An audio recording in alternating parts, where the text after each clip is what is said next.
Okay, that's it. The lounge is open. Welcome to 110, 100, 100. You know the rules. Just sit down, sit back, and relax. Soon, it'll all be over.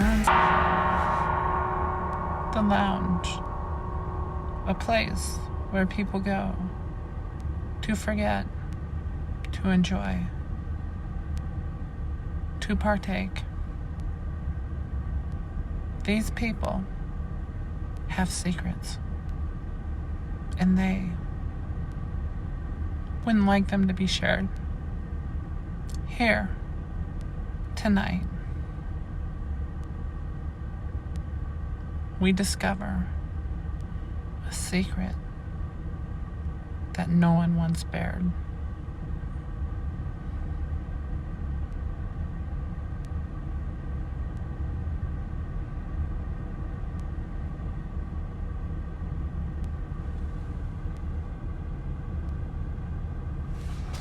Don't you see, you are there, you are hiding from them, escaping from the world.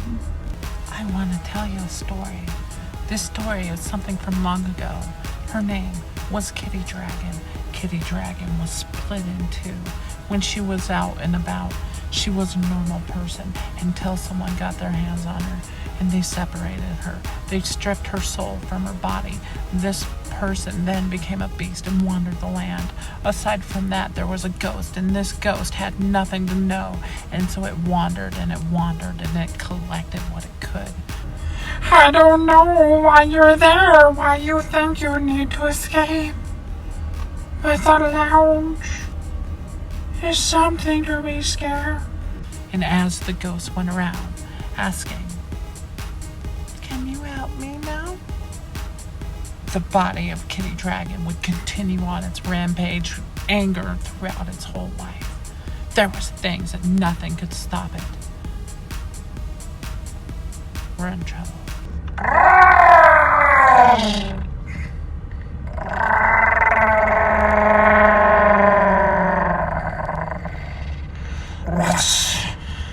Leave me alone! If we don't contain her, this whole place is gonna be gone. We need to get rid of her now. Oh no, don't you see? You're hurt. It is me. And now I am going away. So you need to listen. Find your salvation today. You see, the beast would not stop. No matter what, it might have been able to communicate, but it was a shell of its former self, traveling along the lands, no one ever knowing the true monster that it was. Without its soul, it was nothing but pure terror. You've got to come, you've got to flee, you need to bring me to. Every night, it would sleep with the night of the dark coming into its. It was foul, deceiving the world, lying to everyone, only to protect itself. What was it running from?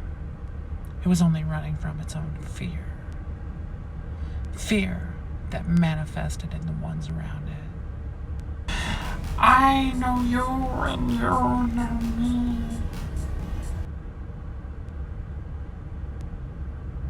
The dragon of this kitty was afraid.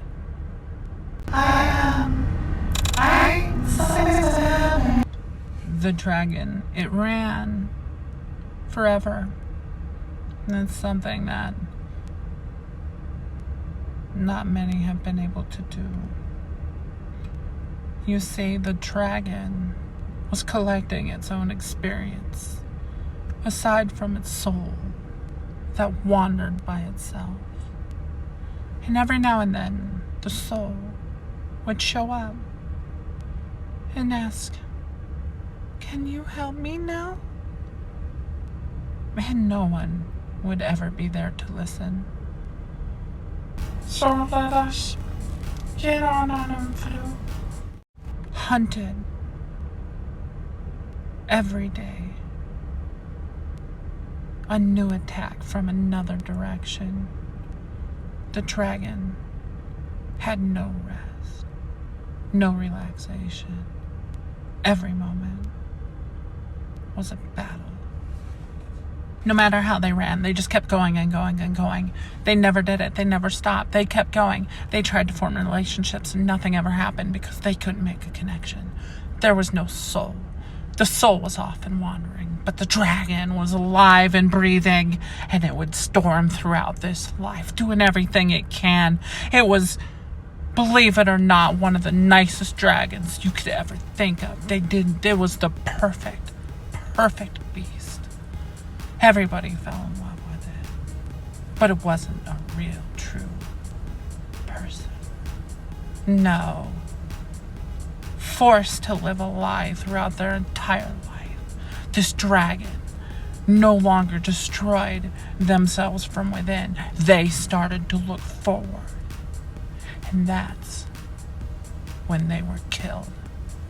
After they died, they went through a tunnel. There was a lot of light, but through this lit tunnel, there was a lot of black. Those black were the experiences, the negative ones, and they were littered throughout their entire life.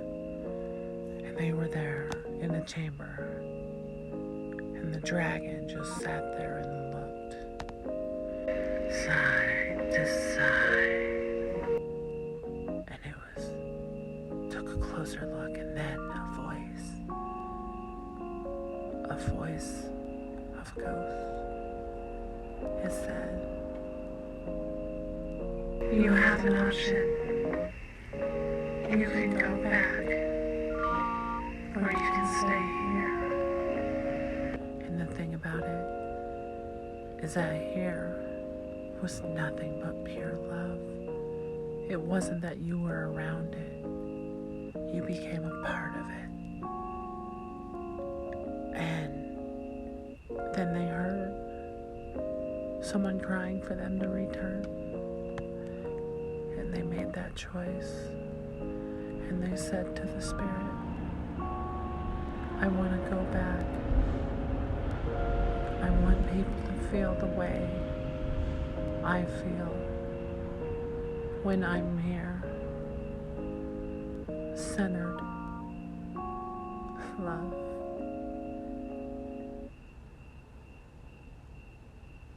I want to go back.